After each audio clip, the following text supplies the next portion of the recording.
I'm Melly O'Brien. I'm the host of the Deep Resilience podcast. And in this podcast, I'm going to be sharing with you the right tools, skills, and insights that you need to stay mentally strong, no matter what life is throwing your way right now. I'm here to support you, coach you, and comfort you as you navigate through the hard times of your life.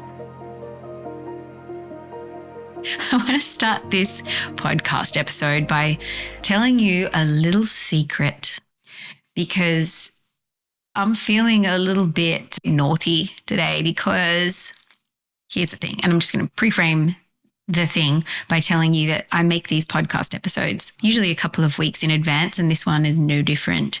And that's good because I may not want someone to hear this episode this week, but by the time it comes out, it'll be okay. So here's the thing that I've done that's naughty. Okay, so I handed my book into the publisher a little while ago. Big victory moment. So exciting. And they're in the process of doing the line edit, the final grammar and spelling. And what if I told you that during the process of them doing that, I had an epiphany and I really wanted to change some parts of the book. So anyway, I am going to have a bit of a difficult conversation. I'm going to get in trouble, guys. I'm going to get in trouble. But here's the thing. The reason why I'm doing this is because my book is about deep resilience, which is a method that I've honed over the last 10 years. And I'm really proud of this work. And I'm really proud of what it's been doing for people as I've been teaching it over time. So I've written a book about this work that I've been doing. And what I know to be true is that a lot of people are going to come to this work of deep resilience when they are really needing some relief and a sense of agency and empowerment and hopefulness and centeredness.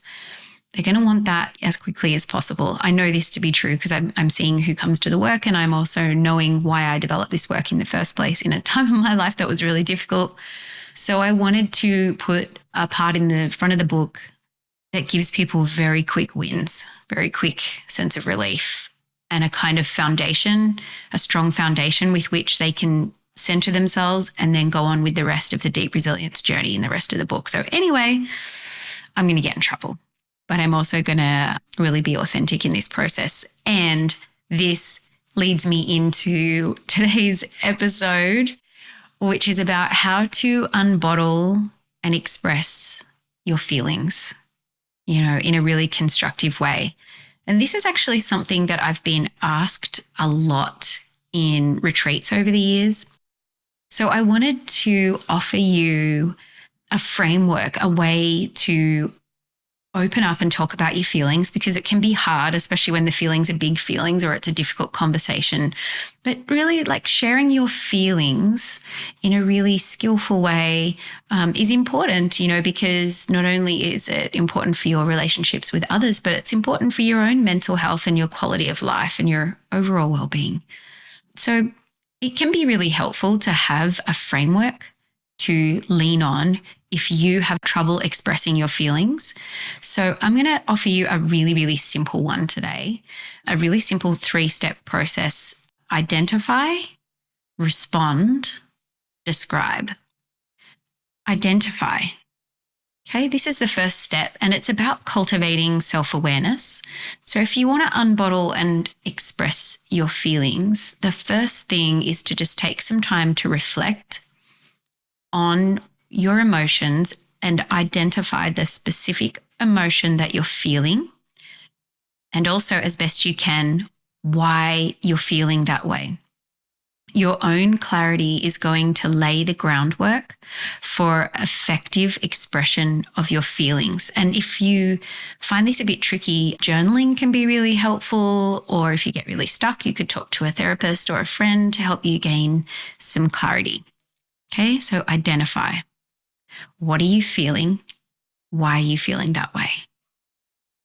Now, the second thing is to respond, and respond instead of reacting, right? Because sometimes we make the mistake of trying to communicate our big feelings from a place of emotional reactivity instead of calm and clarity. I'm guilty of this as well, guys. It's hard sometimes when you're feeling the big feels to communicate the way that you really want to communicate and get a really effective message across. If we react instead of responding, this tends to result in blurting out things that we didn't really mean to say, not really getting the true message across, and not really then being able to get the change that we want to get from the other person potentially, or deal with a situation, come up with solutions to problems effectively, work together to find out where to go from here. So set yourself up for effective communication by taking a moment to become present.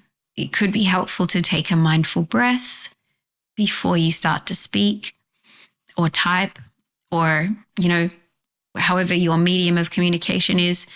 It's also perfectly okay. Just remember this, it's always perfectly okay and reasonable to ask to take a break from a heated conversation, or to let someone know that you might need more time to think about things before starting a conversation. You need a little space. So just feel free to take the supports that you need so that you can respond, get your message across effectively instead of reacting. Third thing is describe.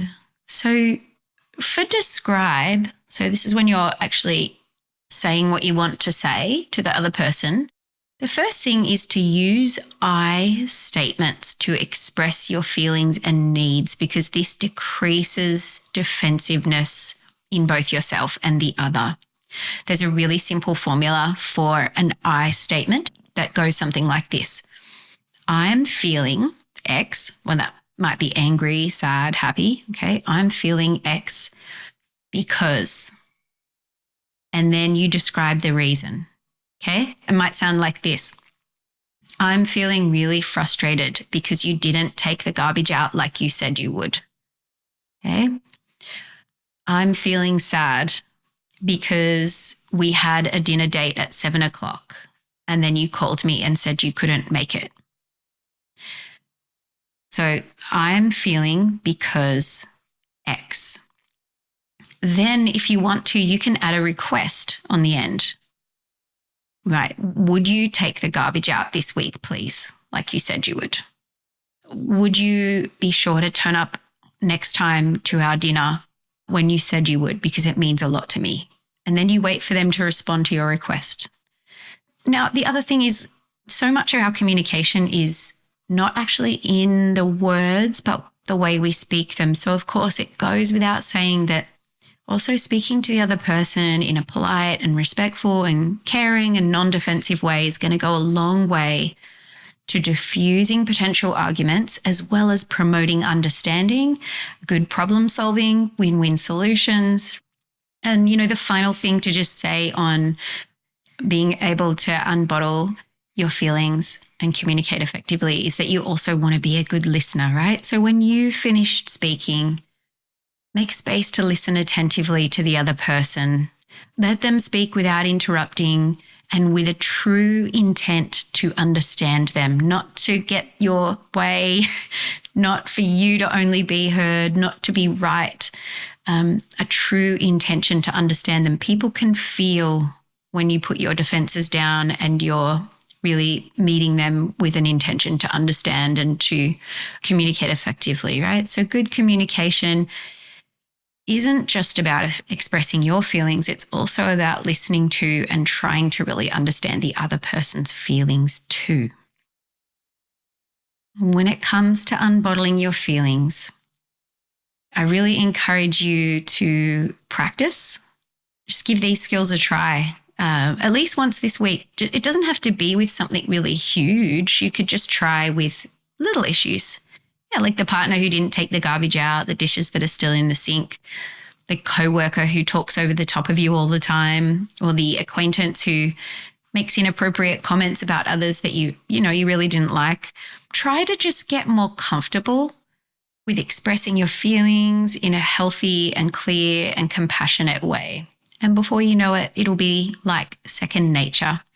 I hope this is helpful for you. This is something that I am practicing this week in little ways and big ways, because I'm also getting ready for one of the big ways. I hope this is as helpful for you as it definitely is for me this week. And I wish you very well. I hope this benefits you in your life, and really look forward to hanging out with you on the next episode. Till then, stay strong and take care.